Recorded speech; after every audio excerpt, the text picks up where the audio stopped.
प्यारे बच्चों, अज असी 11वीं जमात दे लाजमी पंजाबी विषय दे पाठक्रम विच शामिल दंत कथावां बारे गलबात करांगे। दंत कथावां लोक कथावां ਸਾਹਿਤ ਦਾ बहुत रोचक ਅਤੇ विचित्र रूप है। पंजाबी लोक ਸਾਹਿਤ ਵਿੱਚ दंत कथावां ਦਾ ਵੱਡਾ खजाना है। दंत कथा इतिहास ਅਤੇ गल्प ਦਾ सुमेल ਹੁੰਦੀ है। दंत कथा ਦੀ कहानी ਦਾ आधार इतिहास ਦਾ कोई तत्थ ਹੁੰਦਾ है। ਉਹ तत्थ लोक मन ਨੂੰ ਟੁੰਬਦਾ है ਅਤੇ ਫਿਰ ਉਸ ਦੁਆਲੇ ਹੌਲੀ ਹੌਲੀ ਗਲਪ ਦੀ ਚਾਸ਼ਨੀ ਚੜ੍ਹਨੀ ਸ਼ੁਰੂ ਹੋ ਜਾਂਦੀ ਹੈ। ਪੀੜ੍ਹੀ ਦਰ ਪੀੜ੍ਹੀ ਦੰਤ ਕਥਾ ਦੀ ਕਹਾਣੀ ਸੁਣੀ ਸੁਣਾਈ ਜਾਂਦੀ ਹੈ। ਨਾਲੋਂ ਨਾਲ ਲੋਕ ਆਪਣੀ ਕਲਪਨਾ ਨਾਲ ਇਸ ਕਹਾਣੀ ਵਿੱਚ ਵਾਧੇ ਘਾਟੇ ਕਰਦੇ ਰਹਿੰਦੇ ਹਨ। मूल कहानी नाल जोड़ तोड़ के लोक मना ने जिहड़ा नवा स्वरूप उस कहानी नूं बख्शिया हुंदा है, ओह लोकां दे भावां कल्पनावां विश्वासां अते आदर्शां दा प्रगटावा होण कारण महत्वपूर्ण हुंदा है। हर युग दीआं प्रधान रुचियां मुताबक दंत कथावां बणीआं होईआं हन। इस कारण ही पंजाबी दियां दंत कथावां अनेक भांति हन। प्रेम भाव नूं उजागर करदियां दंत कथावां साडियां प्रीत कहानियां हन। जोग मत दे प्रभाव हेठ गोपीनाथ, भरथरीहरी, गोरखनाथ, पूरन जोगी जिहियां दंत कथावां प्रचलित होईयां हन। वीर भावना नूं उजागर करदियां राजा रसालू अते दुल्ला पट्टी जिहियां दंत कथावां हन।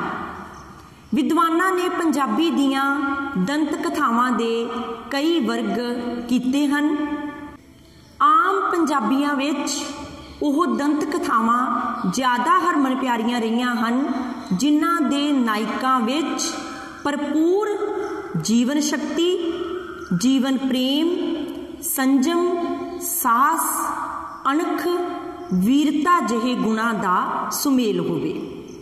साडी 11वीं जमात दी पाठ पुस्तक दे विच वनगी दे वजों 3 दंत कथावां शामिल कीतियां गईयां हन। पहली है पूरन भगत, दूसरी राजा रसालू अते तीसरी दा नाम है दुल्ला पट्टी।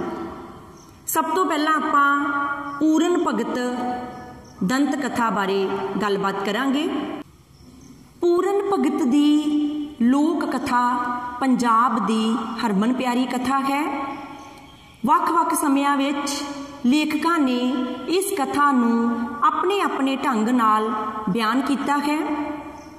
प्रसिद्ध किस्साकार कादर यार, उगे आधुनिक कवि प्रोफैसर पूरन सिंह ਅਤੇ शिव कुमार बटालवी दे नाम इस पक्ष तो वर्णनयोग हैं। हर कवि ने अपने अपने समय ਅਤੇ नज़रिए अनुसार इस कथा दे किसी एक ਜਾਂ दूजे पक्ष ਨੂੰ ज़्यादा उगाड़िया है। ਹੁਣ ਅਸੀਂ पूरन भगत ਦੀ दंत कथा ਨੂੰ पढ़ांगे ਅਤੇ समझण ਦੀ कोशिश करांगे। सियालकोट दा एक राजा सी सलवान। उस दियां 2 राणियां सन। एक दा नाम सी इच्छरा अते दूजी दा नाम सी लूणा। सलवान दे घर राणी इच्छरा दी कुखों एक बालक ने जन्म लिया। उस दा नाम पूरन रखिया गया। कहंदे हन कि जोतशियां ने राजा सलवान नूं यह भरम पा दिता कि 12 वरियां तक पूरन दा मूँह वेखना उस लई अशुभ होवेगा। अशुभ होवेगा भाव माड़ा होवेगा। इस करके राजा सलवान ने पूरन नूं 12 वरियां तक भोरे विच रखण दा हुक्म दे दिता। 12 वरे बीत जाण पिछों पूरन भोरियों निकल के अपने पिता राजा सलवान नूं मिलन लई गया। राजा सलवान ने पूरन नूं प्यार करदे हुए आदेश दिता कि हुण ओह अपनियां मावां नूं मिल के आवे। उसनूं जन्म देण वाली मां सी इचरा ते दूसरी मां दा नां सी लूणा। पहला वो लूणा नूं उसदे महलां विच जाके मिले अते फिर राणी इचरा। जदों पूरन 12 वरियां बाद भोरे चों निकल के बाहर आया, अपने पिता राजा सलवान नूं मिलिया तां राजे सलवान ने पूरन नूं कहा कि पहला वो अपनी मां लूणा नूं अते फिर अपनी मां इचरा नूं जाके मिले। अपने पिता की आग्या अनुसार पूरन लूणा नूं प्रणाम करन लई गया।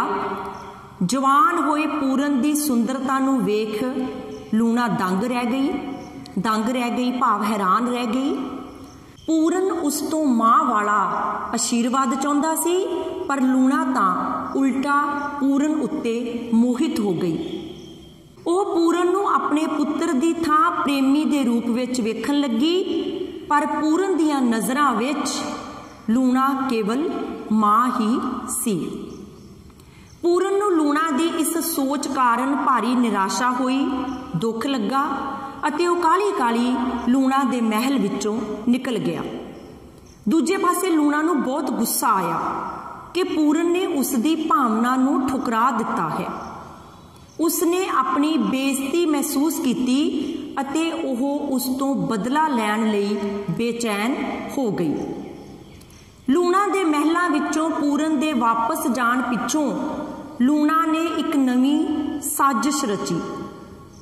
उसने अपने कपड़े पाड़ ले ते वाल खिलार ले अते राजे दे महली परतन तक मंदा हाल करके पै गई।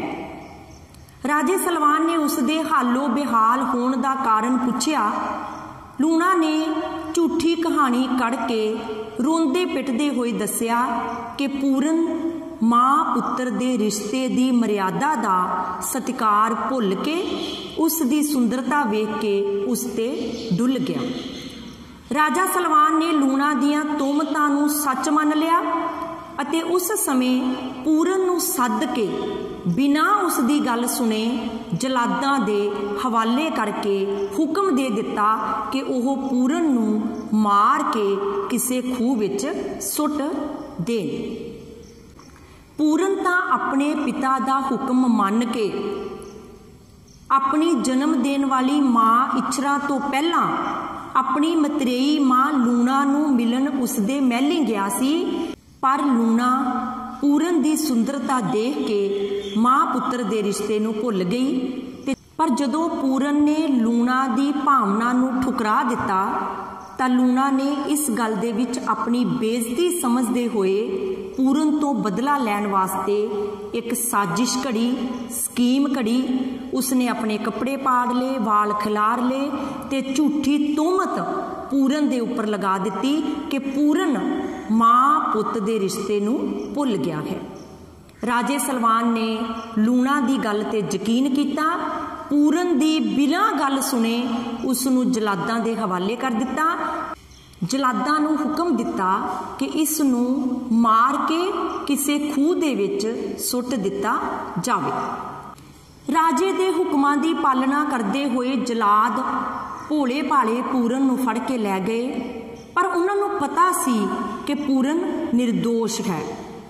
जिहड़े जलाद राजे दे हुक्म अनुसार पूरन नूं फड़ के लै गए, जलादां नूं इस गल दा पता सी कि पूरन दा इस सारी कहानी दे विच कोई भी दोष नहीं है, पूरन निर्दोष है।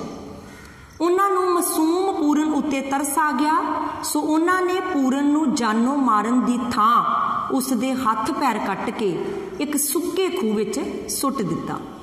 राजे की संतुष्टि लई उन्हां ने पूरन दे कुछ कपड़े लहू नाल लिबड़े राजे नूं विखा दिते। जलादां ने पूरन नूं जानो मारन दी थां उसदे हथ पैर कट के सुक्के जे खूह दे विच उहनूं सुट दिता। पूरन दे खून नाल लिबड़े हुए कपड़े राजे नूं लिया के दिखा दिते तां जो राजे नूं यकीन हो जावे कि पूरन मर चुका है।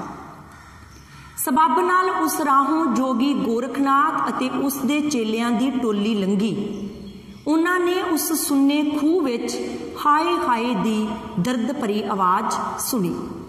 ਖੂਹ ਵਿੱਚ ਤੱਕਣ ਤੇ ਉਹਨਾਂ ਨੇ ਪੂਰਨ ਨੂੰ ਵੇਖਿਆ।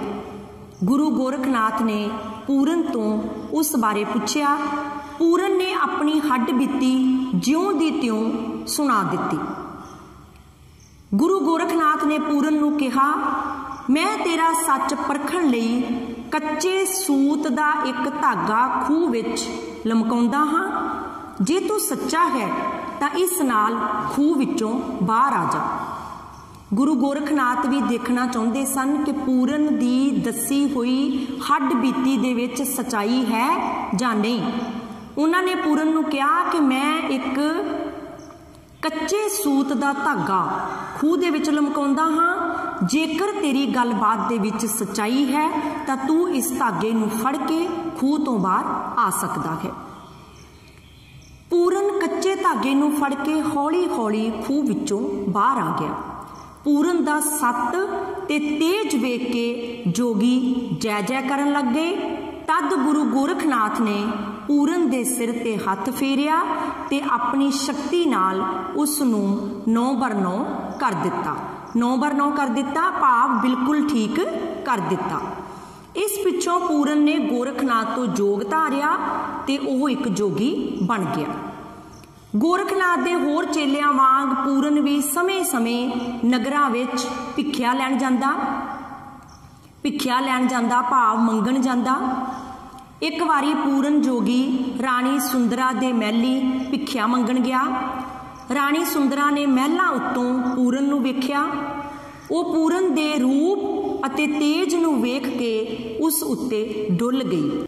ਸੁੰਦਰਾ ਨੇ ਮੋਤੀਆਂ ਭਰਿਆ ਥਾਲ ਪੂਰਨ ਦੀ ਝੋਲੀ ਪਾ ਦਿੱਤਾ। ਪੂਰਨ ਨੇ ਉਹ ਮੋਤੀ ਗੋਰਖਨਾਥ ਅੱਗੇ ਜਾ ਢੇਰੀ ਕੀਤੇ। ਗੋਰਖਨਾਥ ਨੇ ਪੂਰਨ ਨੂੰ ਕਿਹਾ, ਇਹ ਮੋਤੀ ਸਾਡੇ ਕਿਸੇ ਕੰਮ ਨਹੀਂ, ਆਪਾਂ ਸਭ ਨੂੰ ਤਾਂ ਕੇਵਲ ਭੋਜਨ ਚਾਹੀਦਾ ਹੈ। ਪੂਰਨ ਉਹ ਮੋਤੀ ਲੈ ਕੇ ਵਾਪਸ ਸੁੰਦਰਾ ਦੇ ਮਹਿਲੀ ਜਾ ਪਹੁੰਚਿਆ। ਉਸ ਨੇ ਮੋਤੀ ਵਾਪਸ ਕਰਕੇ ਭੋਜਨ ਦੀ ਮੰਗ ਕੀਤੀ। ਸੁੰਦਰਾ ਬੜੇ ਚੰਗੇ ਪਕਵਾਨ ਤਿਆਰ ਕਰਵਾ ਕੇ ਆਪ ਗੋਰਖਨਾਥ ਦੇ ਡੇਰੇ ਆ ਪੁੱਜੀ। ਉਸਨੇ ਬੜੇ ਪਿਆਰ ਨਾਲ ਸਾਰੇ ਜੋਗੀਆਂ ਨੂੰ ਭੋਜਨ ਛਕਾਇਆ।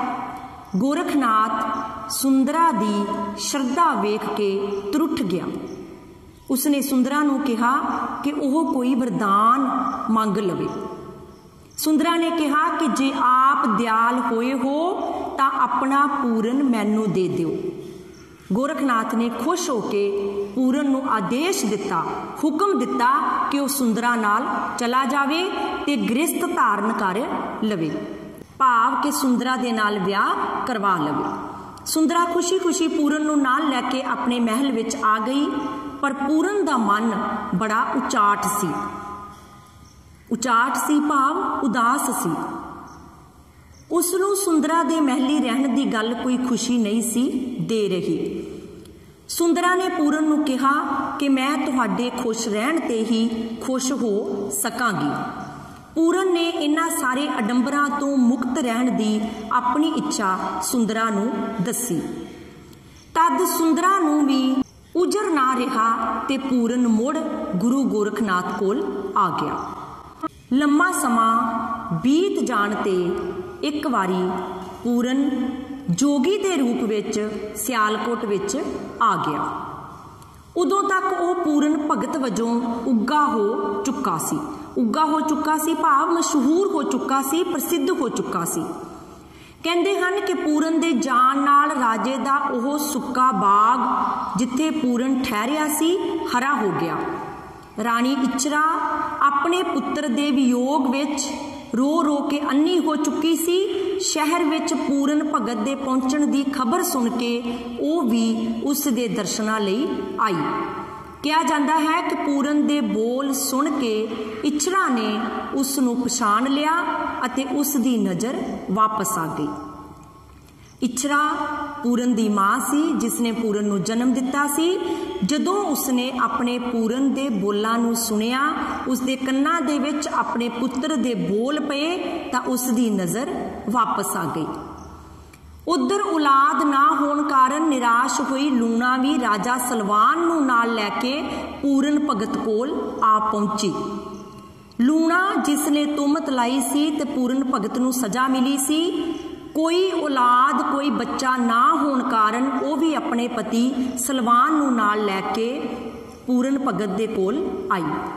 पूरन भगत ने दस्सिया कि राजा सलवान दे एक पुत्र पहला ही सी, हुण वो दोबारा पुत्र मंगण क्यों आए हन। पहला तो वो मुकरे, भाव पहला तो उन्होंने मना कर दिता कि साडे कोई पुत्र नहीं है, पर फिर लूणा ने अपना सारा दोष कबूल कर लिया अते पछतावे दा प्रगटावा किया। प्यारे बच्चों, गलती तो इंसान करता है, पर समय दे नाल हौली हौली इंसान नूं अपनी कीती हुई गलती का एहसास हुंदा है। लूणा नूं भी अपनी गलती का एहसास होया, उसने पछतावे का प्रगटावा किया। तद पूरन ने उन्हां नूं आशीर्वाद दिंदियां चौलां दा एक दाना दिता ते कहा कि लूणा इसनूं खा लवे तां उन्हां दे घर एक पुत्र पैदा होवेगा, ओह वड्डा महाबली होवेगा। कहंदे हन कि पूरन भगत दे इस वर सदका लूणा दी कुखों एक पुत्र ने जन्म लिया, जो पिछों राजा रसालू दे नां नाल मशहूर होया।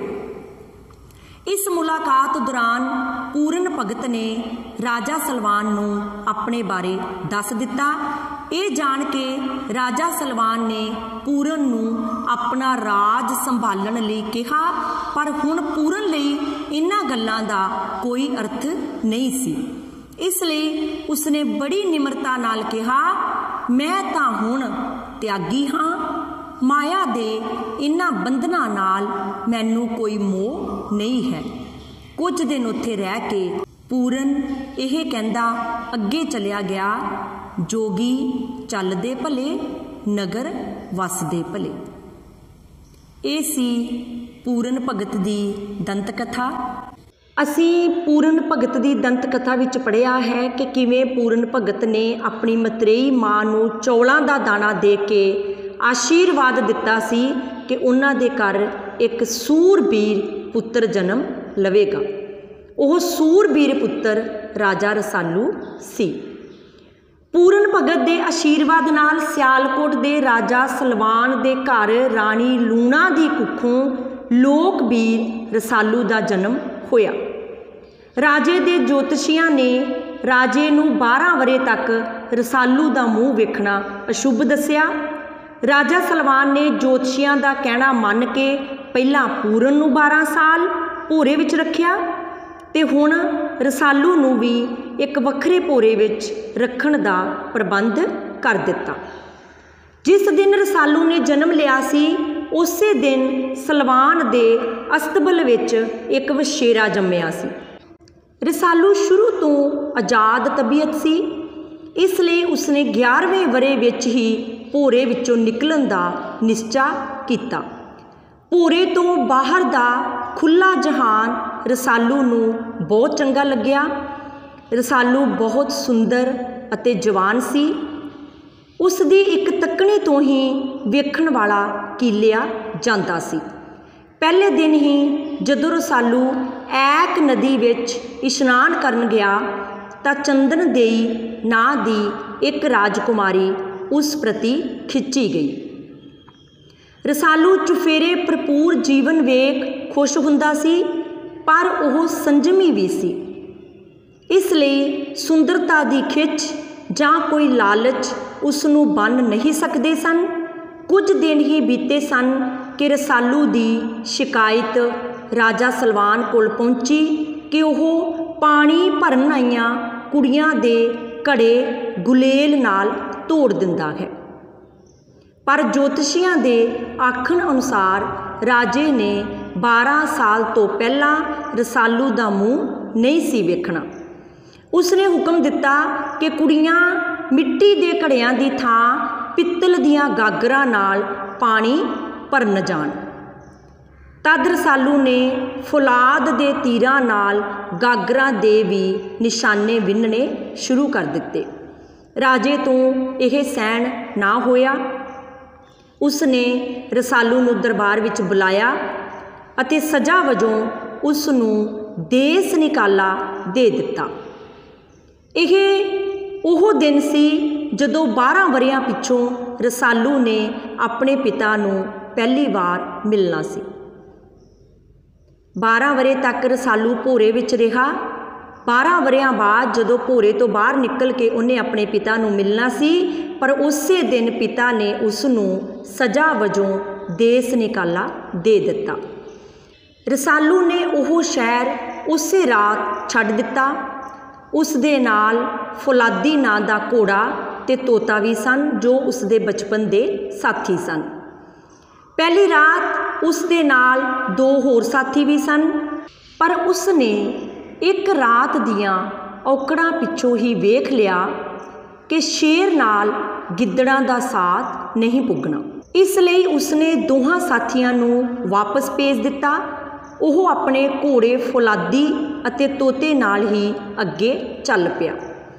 रसालू लंबे सफ़र चांगदा गुजरात के इलाके वल निकल गया। एक दिन राह विच उसने बाशक नां दे एक नाग नूं मुद्दा पिया वेखिया। नाग दियां अखां विच रेत पै गई सी, जिस कारण उसनूं बड़ी तकलीफ हो रही सी। रसालू ने उस दियां अखां विचों रेत कढ़ दिती ते ओह नाग उसदा मित्र बन गया। उस नाग ने उसनूं एक मणी दिती जिहड़ी हर प्रकार दा जहर चूस लैंदी सी। रसालू ओह मणी लैके अगे तुर पिया।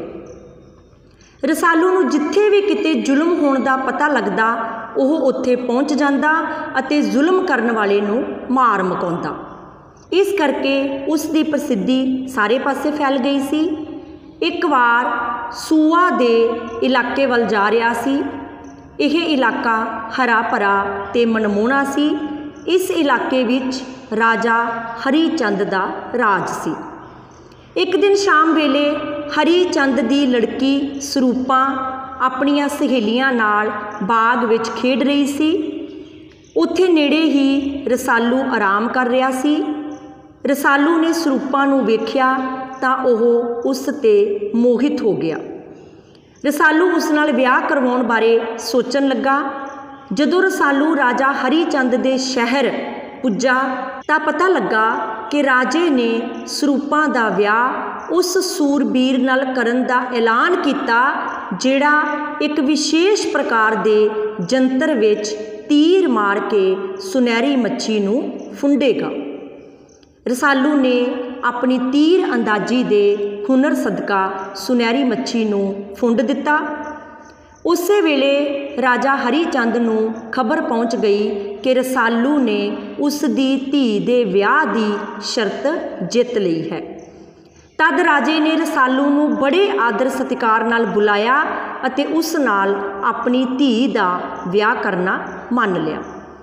अजे रसालू नाल सरूपा दी मंगनी ही होई सी कि रसालू नूं पता लगा कि सरूपा एक सुनियारे दे लड़के नूं प्यार करदी है। रसालू ने राजे हरी चंद नूं समझा बुझा के सरूपा दा विआह सुनियारे दे लड़के नाल करवा दिता। दोहां नूं रसालू ने शुभ कामनावां दित्तियां। रसालू अगे तुर पिया। उसने अपने राह विच आउंदे होए उन्हां राक्षसां अते नागां दा नाश किया जिन्हां तो लोग बेहद दुखी सन। इस समय उसनूं खबर मिली कि सिरकप नां दा राजा लोकां ते बहुत जुल्म कर रहा है। ओह सिरकप दे शहर वल चल पिया। राह विच उसने एक लाश वेखी। जानवर उस लाश की दुर्गत कर रहे सन। राजा रसालू ने कबर पुट के उसनूं दफनाउणा चाहया। कहंदे हन कि उस वेले ओह लाश बोल पई। ओह लाश सिरकप दे भरा सिरमुख दी सी। सिरमुख दी लाश ने दस्सिया कि राजा सिरकप एक कपटी राजा है। ਉਹ ਸਿਰਾਂ ਦੀ ਬਾਜੀ ਲਾ ਕੇ ਚੌਪੜ ਖੇਡਦਾ ਹੈ, ਪਰ ਹੇਰਾ ਫੇਰੀ ਨਾਲ ਚੌਪੜ ਜਿੱਤ ਜਾਂਦਾ ਹੈ ਅਤੇ ਹਾਰਨ ਵਾਲੇ ਨੂੰ ਮਾਰ ਦਿੰਦਾ ਹੈ। ਉਸਨੇ ਆਪਣੇ ਭਰਾ ਸਿਰਕੱਪ ਦਾ ਲਿਹਾਜ਼ ਨਹੀਂ ਕੀਤਾ। ਸਿਰਕੱਪ ਨੇ ਉਸ ਨੂੰ ਕਪਟ ਨਾਲ ਚੌਪੜ ਵਿੱਚ ਹਰਾ ਕੇ ਮਾਰ ਦਿੱਤਾ ਅਤੇ ਉਸ ਦਾ ਰਾਜ ਹੜੱਪ ਕਰ ਲਿਆ। ਸਿਰਮੁਖ ਦੀ ਲਾਸ਼ ਨੇ ਦੱਸਿਆ ਕਿ ਸਿਰਕੱਪ ਕੋਲ ਇੱਕ ਚੂਹਾ ਹੈ ਜਿਹੜਾ ਚੌਪੜ ਖੇਡਦੇ ਸਮੇਂ ਉਸ ਦੀ ਮਦਦ ਕਰਦਾ ਹੈ। ਜੇ ਰਸਾਲੂ ਆਪਣੇ ਨਾਲ ਬਿੱਲੀ ਲੈ ਜਾਵੇ ਤਾਂ ਬਿੱਲੀ ਤੋਂ ਚੂਹਾ ਡਰਦਾ ਮਾਰਾ ਬਾਹਰ ਹੀ ਨਹੀਂ ਆਵੇਗਾ। ਤੁਹਾਨੂੰ ਪਤਾ ਹੈ ਕਿ ਚੂਹਾ ਬਿੱਲੀ ਤੋਂ ਡਰਦਾ ਹੈ। ਉਸ ਲਾਸ਼ ਨੇ ਦੱਸਿਆ ਕਿ ਜਦੋਂ ਵੀ ਰਾਜਾ ਚੌਪੜ ਖੇਡਦਾ ਹੈ ਤਾਂ ਇੱਕ ਚੂਹਾ ਉਸ ਦੀ ਮਦਦ ਕਰਦਾ ਹੈ, ਇਸ ਕਰਕੇ ਰਾਜਾ ਉਸ ਖੇਡ ਦੇ ਵਿੱਚ ਜਿੱਤ ਜਾਂਦਾ ਹੈ। ਪਰ ਜੇਕਰ ਰਾਜਾ ਰਸਾਲੂ ਆਪਣੇ ਨਾਲ ਬਿੱਲੀ ਲੈ ਕੇ ਜਾਵੇ ਤਾਂ ਡਰਦਾ ਮਾਰਾ ਬਿੱਲੀ ਤੋਂ ਚੂਹਾ ਬਾਹਰ ਨਹੀਂ ਆਵੇਗਾ ਤੇ ਰਾਜਾ ਖੇਡ ਦੇ ਵਿੱਚ ਜਿੱਤ ਨਹੀਂ ਸਕੇਗਾ। ਉਸਨੇ ਇਹ ਵੀ ਕਿਹਾ ਕਿ ਜਦੋਂ ਰਸਾਲੂ ਸਿਰਕੱਪ ਨਾਲ ਚੌਪੜ ਖੇਡੇ ਤਾਂ ਪਾਸਾ ਆਪਣਾ ਵਰਤੇ। ਇਹ ਸਭ ਸੁਣ ਕੇ ਰਾਜਾ ਰਸਾਲੂ ਨੂੰ ਸਿਰਕੱਪ ਤੇ ਬਹੁਤ ਗੁੱਸਾ ਆਇਆ। ਉਹ ਸਿਰਕੱਪ ਨੂੰ ਖਤਮ ਕਰਨ ਲਈ ਉਸ ਦੇ ਸ਼ਹਿਰ ਵੱਲ ਚੱਲ ਪਿਆ। ਰਾਜਾ ਸਿਰਕੱਪ ਦੇ ਸ਼ਹਿਰ ਦੇ ਬਾਹਰ ਇੱਕ ਘੁਮਿਆਰ ਦਾ ਘਰ ਸੀ। ਉਸੇ ਵੇਲੇ ਘੁਮਿਆਰ ਨੇ ਆਪਣੇ ਆਵੇ ਨੂੰ ਪਕਾਉਣ ਲਈ ਅੱਗ ਲਾਈ ਸੀ।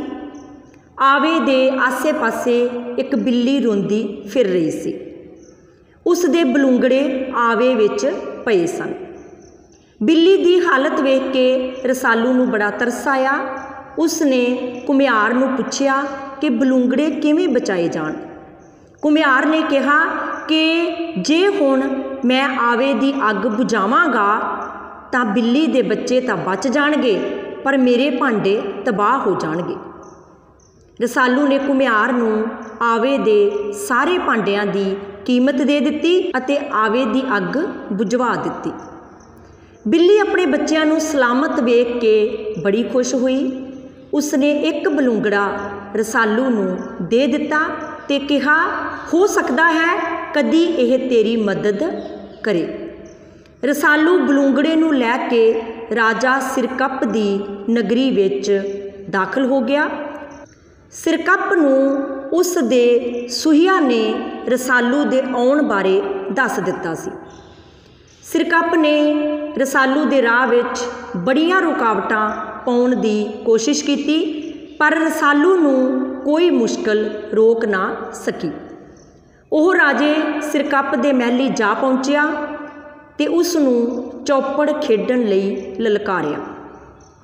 ਸਿਰਕੱਪ ਨੇ ਕਿਹਾ ਕਿ ਰਸਾਲੂ ਅਜੇ ਆਰਾਮ ਕਰੇ, ਉਹ ਅਗਲੇ ਦਿਨ ਚੌਪੜ ਖੇਡੇਗਾ। ਸਿਰਕੱਪ ਨੇ ਰਸਾਲੂ ਨੂੰ ਜਿਸ ਕਮਰੇ ਵਿੱਚ ਠਹਿਰਾਇਆ ਉੱਥੇ ਜ਼ਹਿਰੀਲੀ ਹਵਾੜ ਸੀ। ਰਸਾਲੂ ਨੇ ਬਾਸ਼ਕ ਨਾਗ ਦੀ ਦਿੱਤੀ ਮਣੀ ਬਾਹਰ ਕੱਢ ਕੇ ਰੱਖੀ, ਜਿਸ ਨੇ ਕਮਰੇ ਦੀ ਸਾਰੀ ਜ਼ਹਿਰੀਲੀ ਹਵਾੜ ਚੂਸ ਲਈ। ਸਿਰਕੱਪ ਨੇ ਰਸਾਲੂ ਨੂੰ ਖਾਣੇ ਵਿੱਚ ਜ਼ਹਿਰ ਦੇ ਕੇ ਮਾਰਨ ਦੀ ਕੋਸ਼ਿਸ਼ ਕੀਤੀ, ਪਰ ਰਸਾਲੂ ਨੂੰ ਆਪਣੀ ਹੁਸ਼ਿਆਰੀ ਕਾਰਨ ਸਿਰਕੱਪ ਦੀ ਸਾਜ਼ਿਸ਼ ਬਾਰੇ ਪਹਿਲਾਂ ਹੀ ਪਤਾ ਲੱਗ ਗਿਆ। ਇਸ ਤਰ੍ਹਾਂ ਸਿਰਕੱਪ ਨੇ ਰਸਾਲੂ ਨੂੰ ਮਾਰਨ ਲਈ ਹੋਰ ਵੀ ਕਈ ਚਾਲਾਂ ਚੱਲੀਆਂ। ਦੂਜੇ ਦਿਨ ਸਿਰਕੱਪ ਤੇ ਰਸਾਲੂ ਚੌਪੜ ਖੇਡਣ ਬੈਠੇ। ਸਿਰਕੱਪ ਨੇ ਰਸਾਲੂ ਦਾ ਧਿਆਨ ਚੌਪੜ ਦੀ ਬਾਜੀ ਤੋਂ ਹਟਾਉਣ ਲਈ ਸੋਹਣੀਆਂ ਇਸਤਰੀਆਂ ਉਸ ਦੇ ਆਸੇ-ਪਾਸੇ ਘੁਮਾਉਣੀਆਂ ਆਰੰਭੀਆਂ, ਪਰ ਰਸਾਲੂ ਉੱਤੇ ਇਹਨਾਂ ਦਾ ਕੋਈ ਅਸਰ ਨਾ ਹੋਇਆ।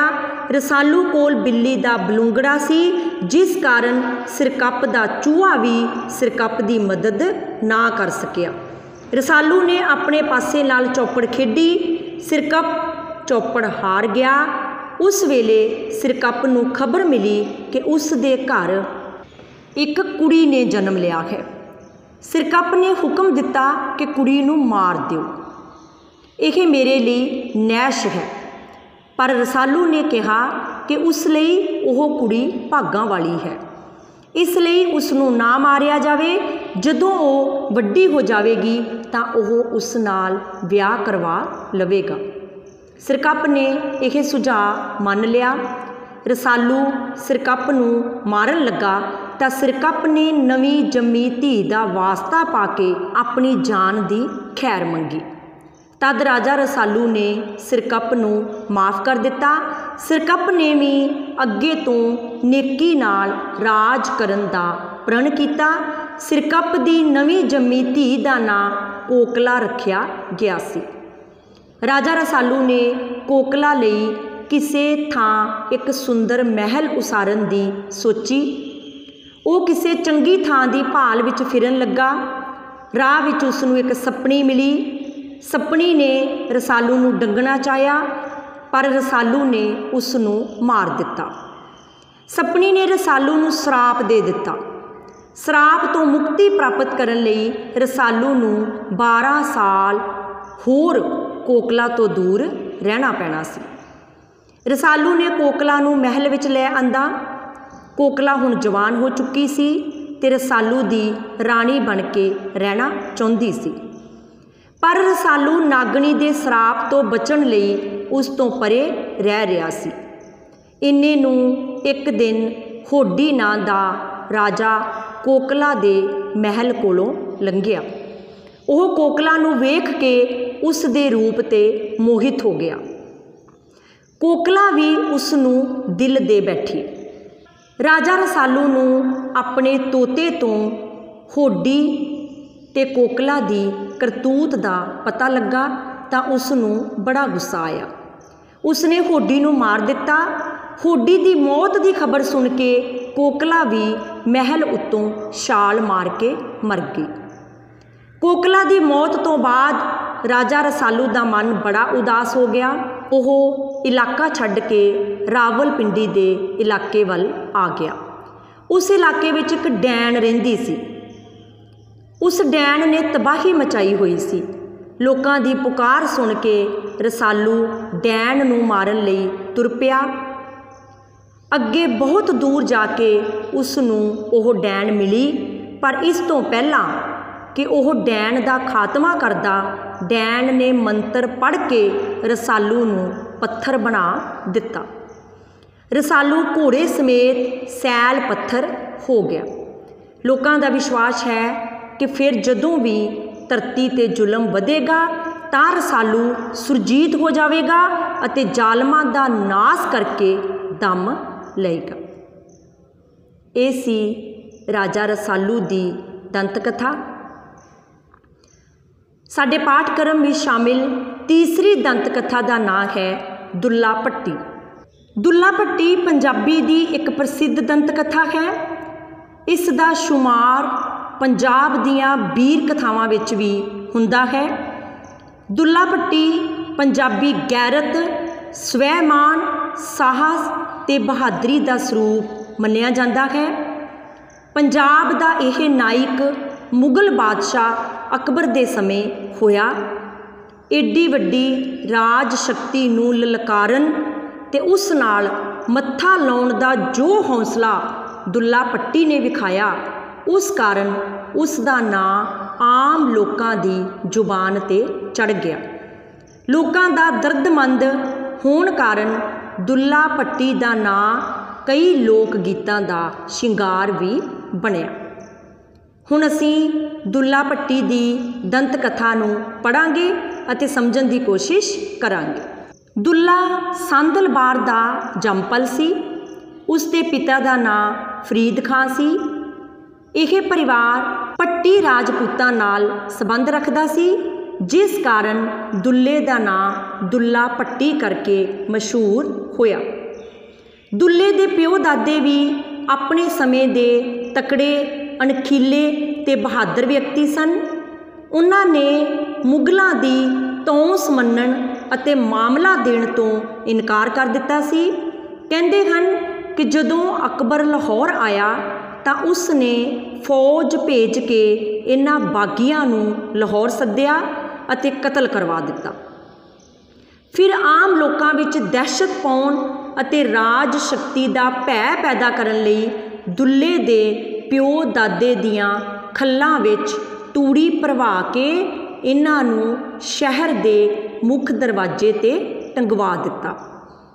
उपरोक्त सारी घटना दुल्ले नूं सोझी संभालण ते उसदी मां ने दसी।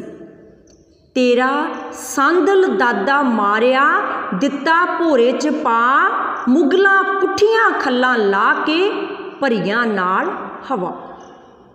तद तो दुल्ले दे मन विच मुगल सल्तनत दे खिलाफ रोह पैदा होण लग्या।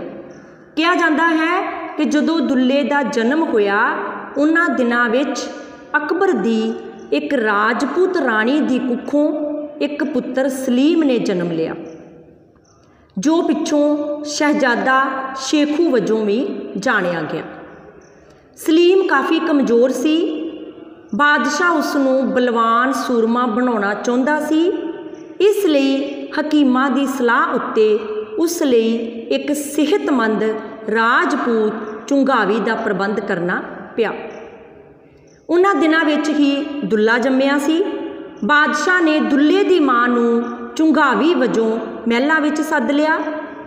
इस तरह दुल्ला अते शहजादा सलीम इक्को मां दा दुध चुंग के पले।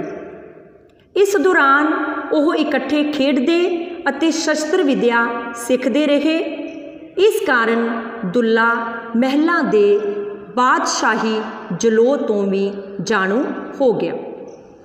जदों शहजादा सलीम जवान होया तां किसी कारण उसदी अपने पिता अकबर नाल अणबण हो गई अते वह बागी हो गया। दस्सिया जाता है कि उसने दुल्ले नूं सांदल बार दे इलाके विच अकबर दे खिलाफ गड़बड़ फैलाउण लई उकसाया। दुल्ला पहला तो ही बागी सुभाਅ वाला सी। उसदे मन विच अपने प्यो दादे दे कतल दा बदला लैण दी भावना प्रबल सी।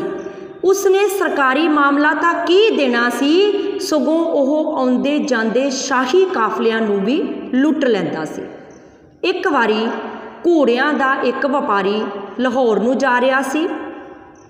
दुल्ले ने उस तों घोड़े खोह लए। इसे तरह एक वारी एक व्यापारी बादशाह लई तोहफे ले जा रहा सी। दुल्ले ने सारे तोहफे खोह लए अते व्यापारी दा सिर वड्ड के बादशाह नूं भेज दिता। इस तरह दुल्ला बादशाह तो बागी हो गया। लुट दा यह पैसा वो गरीबां विच वंड दिंदा सी। जदों आम लोकां नूं पता लगा कि यह बहादुर जवान सल्तनत दे खिलाफ खड़ा हो गया है तां हाकमां दे जुल्म अते अन्याय तो तंग आए लोग दुल्ले दे हमदर्द अते प्रशंसक बन गए। कहा जाता है कि दुल्ले दा चाचा जलाल दीन उस नाल वैर रखदा सी। उसने दुल्ले दे खिलाफ अकबर अगे जा शिकायत की। एक पिंड विच सूरमा मां लोधी दे घर लाल, उन्हें लुट के खा लियां डालियां, पट्टी खो के खा ले माल, जे तू अकबर बादशाह चढ़ के लै ले दुल्ले दी सार। अकबर ने दुल्ले नूं फड़न लई अपनी फौज भेजी। उस इलाके दे लोग दुल्ले नूं इस आफत तो बचाउणा चाहुंदे सन। कहंदे हन कि एक गवालण ने तां दुल्ले नूं बचाउण लई फौज दे सैनापति नूं भरमाउण दी भी कोशिश कीती। फौज ने दुल्ले दे पिंड उत्ते धावा बोल दिता अते दुल्ले दे परिवार नूं बंदी बना लिया। जदों दुल्ले नूं पता लगा तां उसने अपने साथियां समेत फौज नूं आ ललकारिया। दोहां धिरां दियां तिखियां झड़पां होईयां। एक वार तां उसने शाही फौज नूं भाजड़ा पा दित्तियां। दुल्ले दा पुत्र भी इस लड़ाई विच बहादरी नाल लड़िया। कहा जाता है कि पिछों अकबर दियां फौजां ने दुल्ले नूं धोखे नाल घेरे विच लै लिया अते लाहौर विच लिजा के उसनूं फांसी दे दित्ती। दुल्ला भट्टी दे जीवन नाल कई परोपकार दियां घटनावां भी जुड़ियां हन। एक बार उसने किसी गरीब घर की लड़की नूं धी बना के विआउण दा पुन खट्टिया सी। इस दा हवाला लोहड़ी नूं गाए जांदे प्रसिद्ध लोक गीत सुंदर मुंदरीए विच मिलदा है। किहड़ा गीत है लोहड़ी दा सुंदर मुंदरीए? सुंदर मुंदरिए हो तेरा कौन विचारा हो, दुल्ला पट्टी वाला हो दुल्हे दी धी विआई हो, शेर शक्कर पाई हो कुड़ी दे भोजे पाई हो, कुड़ी दा लाल पटाका हो कुड़ी दा सालू पाटा हो, सालू कौन समेटे हो चाचा गाली देसे हो, चाचे चूरी कुट्टी हो जिमीदारा लुट्टी हो। दुल्हे दी बहादरी नूं प्रगटाउण वालियां कुछ तुकां भी मिलदियां हन। मेरे हेठां बक्की लाखी जिहड़ी टुरदी सुंभ टकोर, मैं पुੱਤ हां बग्गे शेर दा मेरी शेरां वर्गी तोर, जम्मना ते मर जावना उड्डना पिंजरे विचों भोर। ये सी दंत कथा दुल्ला भट्टी। सो प्यारे बच्चों, अज असी 11वीं जमात दे लाजमी पंजाबी विषय दे विच शामिल दंत कथा पूरन भगत, राजा रसालू अते दुल्ला भट्टी बारे गलबात कीती है। उम्मीद है कि तुहानू ये तीनों दंत कथावां चंगी तरह समझ लग गईयां होणगीਆਂ। धन्यवाद।